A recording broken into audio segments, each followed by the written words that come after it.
एक लड़की जिसका नाम भावना था। भावना अपनी माँ विनीता के साथ रहती थी। भावना की माँ विनीता एक विधवा औरत थी, लेकिन वो बहुत अमीर थी और दिखने में भी बहुत ज़्यादा सुंदर थी। उसने अपने आप को बहुत ज़्यादा मेंटेन करके रखा था। अगर दोनों बेटी और माँ को कोई देखता तो ये नहीं कहता था कि विनीता भावना की माँ है, बल्कि विनी विनीता को भावना की बड़ी बहन लगती थी। भावना के पिताजी फौज में थे और उनका बहुत बैंक बैलेंस भी था। उन्होंने अपने जीवन में बहुत ही रुपए कमाए थे। भावना के पास गाड़ी थी और घर भी बहुत खूबसूरत था। आप ये कह सकते हैं कि उनके पास किसी चीज़ की कमी नहीं थी सिवाय माँ बाप की, क्योंकि भावना के पास एक रिटायर्ड फौजी थे, लेकिन अचानक हार्ट अटैक की वजह से उनकी मौत हो गई और अब भावना अपनी माँ के साथ अपने घर में रहा करती थी।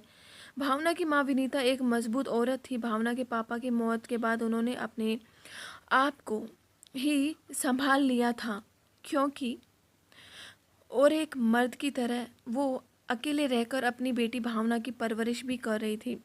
उन्होंने भावना को पढ़ाया लिखाया था और उसकी हर ज़रूरतों को पूरा किया।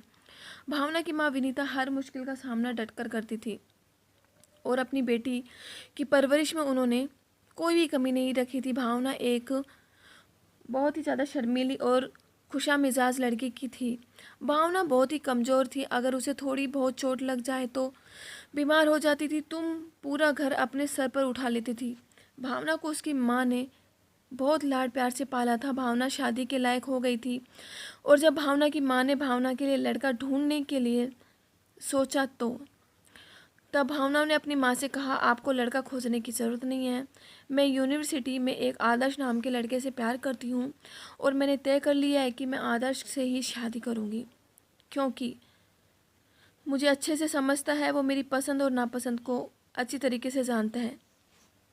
ये बात सुनते ही भावना को थोड़ा सा माँ भावना की माँ विनीता बोली, मीठी मीठी पसंद नापसंद हो एक अच्छा दोस्त ही जान जाता है, लेकिन ये तो तुम्हारी पूरी ज़िंदगी का सवाल है। तब भावना बोली, जी माँ मैं जानती हूँ, तभी तो मैं आदर्श से शादी करने के लिए कह रही हूँ। तब भावना की माँ बोली, अच्छा ठीक है, पर मेरी एक शर्त है, तुम शादी के बाद मेरे ही घर में रहोगी, ना कि आदर्श के घर। मैं तो भावना बोली, माँ मैं नहीं रहना चाहती, वैसे भी आदर्श सेटल हो चुका है। आदर्श के घर वाले गांव में रहते हैं। आदर्श पढ़ाई करने के लिए शहर आया है और अब उसने पढ़ाई कंप्लीट कर ली है और उसे एक अच्छी प्राइवेट कंपनी में नौकरी भी मिल गई है, इसलिए वो अब शहर में अकेले फ्लैट पर रहता है और शादी के बाद उसी फ्लैट में मैं भी रहूँगी। ये बात सुनने के बाद भावना की माँ बोली, अच्छा बेटा ठीक है, तब तुम मुझे आदर्श से मिलवाओ, यही सही है। फिर अगले दिन भावना अपनी माँ को लेकर आदर्श के घर चली गई। आदर्श का घर देखकर भावना की माँ बहुत खुश हुई। फिर जब आदर्श से मिली तो वो और भी ज़्यादा खुश हो गई, क्योंकि आदर्श एक हैंडसम और खूबसूरत लड़का था। इसलिए भावना की माँ अपनी बेटी की पसंद पर बहुत खुश हुई थी कि मेरी बेटी ने अपने लिए इतना अच्छा लड़का चुना है।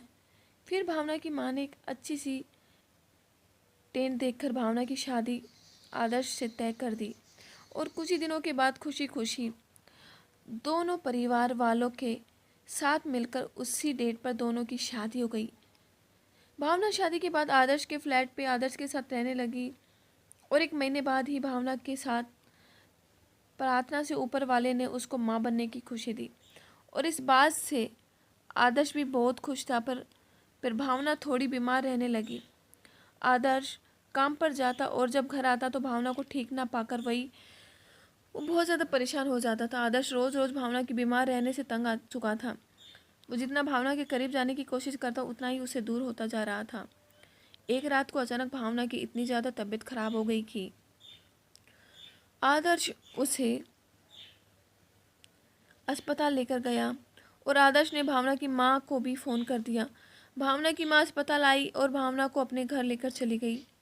आदर्श से कहने लगी कि जब तक भावना की डिलीवरी नहीं होती अब वो मेरे ही घर में रहेगी। तो ये बात सुनते ही भावना बोली, माँ मैं आदर्श के बिना नहीं रह सकती। भावना की माँ बोली, भावना तुम अपनी हालत देखो, क्या से क्या हो गई है और तुमको मोहब्बत की पड़ी है। आदर्श बोला, भावना माँ ठीक कह रही है, मैं तो दिन भर ऑफिस चला जाता हूँ, ऑफिस जाने के बाद तुम अकेली हो जाती हो, और इस हालत में तुम्हें अकेला मैं छोड़ना ठीक नहीं होगा। और तुम अगर अपनी माँ के पास रहोगी तो तुम्हारी देखभाल बहुत ही अच्छे से हो जाएगी। भावना बोली, मोहब्बत की बात नहीं है, मैं चाहती हूँ आदर्श इस हालत में मेरे आसपास ही रहे। तब विनीता ने कहा, ठीक है बेटा, कोई बात नहीं। अब तुम आदर्श को बोलो कि अपना और तुम्हारा अपने घर से ज़रूरी सामान लेकर आए। आज से कुछ महीनों के लिए वो माँ के पास ही रहे, लेकिन जब तुम्हारी डिलीवरी नहीं हो जाती तब दोनों मेरे घर रहो। तब भावना बहुत खुश हुई और आदर्श घर गया और अपना और अपनी पत्नी भावना का ज़रूरी सामान लेकर अपनी सास के घर रहने लगा। तब भावना की तबीयत ठीक होने लगी। एक दिन भावना की तबीयत खराब हो रही थी, और इस तरीके से ख़राब होती है कि तबीयत को देख आदर्श तब और ज़्यादा परेशान रहने लगा। भावना बहुत ज़्यादा चिड़चिड़ी हो गई थी। अगर आदर्श उसे हाथ भी लगाता तो भावना बहुत खूब उल्टा सीधा सुना देती। आदर्श अपनी पत्नी की ऐसी बर्ताव से बहुत ज़्यादा परेशान हो गया था। एक दिन आदर्श डाइनिंग टेबल पर बैठकर भावना की तबीयत के बारे में सोच रहा था। अचानक आदर्श की सास आई और उसे कंधे पर हाथ रखकर कहने लगी, तुम यहाँ अकेले बैठकर किन सोचों में गुम हो? आदर्श कहने लगा कि माँ, मैं तो बस भावना की तबीयत को लेकर थोड़ा सा चिंता कर रहा था, क्योंकि तू भी नहीं था। बोली आदर्श, ऐसी हालत में लड़कियां हमेशा ऐसे ही बर्ताव करती हैं। तुम परेशान मत हो, सब ठीक हो जाएगा। आदर्श बोलता है, कब होगा? जब से भावना प्रेग्नेंट हुई है वो मुझसे ठीक तरीके से बात तक नहीं करती है, और अगर मैं उसको हाथ लगाने की कोशिश करता हूँ तो वो मुझे डांट देती है। माँ जी, मैं उसका पति हूँ, कोई गैर मर्द तो नहीं? तो विनीता बोली, मैं समझ सकती हूँ आदर्श। इसी बात पर आदर्श, तुम्हारी परेशानी को कि तुम किस तरीके की भावनाओं से दूर रह रहे हो, और आगे से अब तुम्हें मुझे माँ नहीं बल्कि मेरा नाम लेकर विनीता कहना है। ये बात सुनते ही आदर्श हंसने लगा और कहने लगा कि क्या आपको पता है, जब मैंने आपको पहली बार भावना के साथ देखा था तो मैंने आपको भावना की माँ नहीं बल्कि बड़ी बहन समझा था, लेकिन जब बाद में मुझे पता चला कि आप भावना की माँ हैं तो मैं तो बहुत हैरान हुआ। आप एक मॉडर्न औरत हो और आपको कोई भी देखेगा तो मानेगा ही नहीं कि आपकी एक जवान बेटी भी है जो कि खुद माँ बनने वाली है। आप तो बहुत ही खूबसूरत लड़की हैं, और आज भी आपके लिए लड़कों की लाइन लग जाएगी। इस तरह आपने अपने आप को फिट कर रखा है, और आप जिस तरह ड्रेसिंग करती है तो आपको देखकर मानेगा ही नहीं कि भावना आपकी बेटी है। और मैं तो ये चाहता हूँ कि जिस तरह आप फिट हैं उसी तरह भावना भी फिट रहे और आपकी तरह ड्रेसिंग करे। तब भावना की माँ बोली, अच्छा तो तुम्हें मेरी फ़िटनेस और ड्रेसिंग पसंद है? तो आदर्श बोला, जी हाँ, आज के दौर में हर कोई आम जैसी लड़की पाना चाहता है। तब भावना की माँ ने एक बार फिर अपने दोनों हाथों को आदर्श के कंधों पर रखकर कहा, क्या तुम मेरे जैसी औरत से शादी करना चाहते हो? तब आदर्श ये सुनकर एकदम शौक रह गया। उसको समझ में नहीं आ रहा था कि ये सब क्या हो रहा है। तब भावना की माँ बोली, आदर्श, मुझे भी तुम्हारे जैसे लड़के की तलाश थी, और अगर मेरी बेटी ने तुम्हें पसंद ना किया होता तो मैं तुमसे शादी कर लेती। आदर्श ये बात सुनते ही बोला, माँ, आप ये क्या कह रही हो? तब विनीता ने आदर्श के मुंह पर अपना हाथ रखा और बोली, पहले तो तुम मुझे माँ कहना छोड़ो। दूसरी बात, इस वक्त तुम भी तन्हा हो और मैं भी इस वक्त, हम दोनों को एक दूसरे की ज़रूरत है।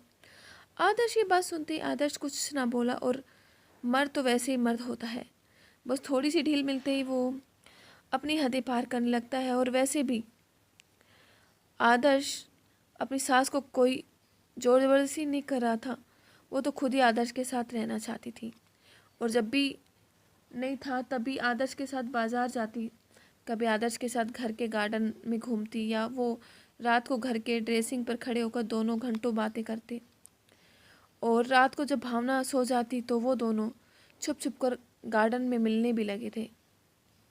एक दिन रात में जब अचानक भावना की आँख खुली तो उसने देखा मेरा पति तो कमरे में नहीं है। तब वो आदर्श को आवाज़ लगाने लगी और कमरे से बाहर आ गई, और जब भावना की माँ ने अपनी बेटी को गार्डन की तरफ आते देखा तो वो छुप गई। बस आदर्श वहाँ खड़ा था, और तब भावना ने अपने पति से पूछा, आदर्श, आप आधी रात को यहाँ क्या कर रहे हो? तब सब कुछ ठीक तो है? तब आदर्श बोला, वैसे ही बस मुझे नींद नहीं आ रही थी, तो मैंने सोचा लाओ गार्डन में चक्कर ही लगा लूँ। भावना बोली, ठीक है, अब कमरे में चलो। और भावना आदर्श को कमरे में लेकर चली गई। अपनी बेटी को ऐसा करते देख विनीता को बहुत गुस्सा आया और ऐसा कई दिनों तक चलता रहा। और कुछ महीनों के बाद आदर्श की पत्नी भावना ने अब एक प्यारी सी बेटी को जन्म भी दे दिया था।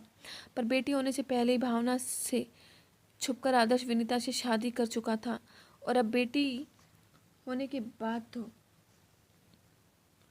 भावना अपनी लाइफ में इतनी बिजी हो गई थी कि उसे अपने पति के घर आने और जाने की कोई खबर ही नहीं होती थी। एक दिन की बात है, विनीता ने आदर्श से कहा, आदर्श मेरे घर आओ, मुझे थोड़ी शॉपिंग करनी है। तब भावना बोली, माँ आज मैं और आदर्श अपनी ननद यानी आदर्श की बहन के घर जा रहे हैं, प्लीज़ आप बुरा मत मानिए कि आप शॉपिंग करने के लिए अकेले चली जाएंगी। विनीता को अपनी बेटी के मुंह से ऐसी बात सुनते ही बहुत गुस्सा आया और विनीता शॉपिंग करने अकेले ही चली गई। और फिर जब आदर्श और भावना आदर्श के बहन के घर गए तो वहाँ पर आदर्श की सास उसे बार बार फ़ोन करने लगी। और जब आदर्श ने फ़ोन उठाया तो विनीता ने कहा, तुम भावना को अपनी बहन के घर छोड़कर मेरे पास आओ। आदर्श ने ऐसा ही किया और आदर्श ने भावना से कहा, भावना ऑफिस से अर्जेंट कॉल है, मेरा जाना बहुत ज़रूरी है, तुम यहीं रुको और जब मैं रात को ऑफिस से वापस घर के लिए लौटूंगा तो मैं तुम्हें साथ लेकर ही घर जाऊंगा। भावना बोली, जी ठीक है। इसके बाद आदर्श अपनी सास के पास आ गया और विनीता अपने कमरे में बातें कर रही थी। तभी अचानक आदर्श को भावना का फ़ोन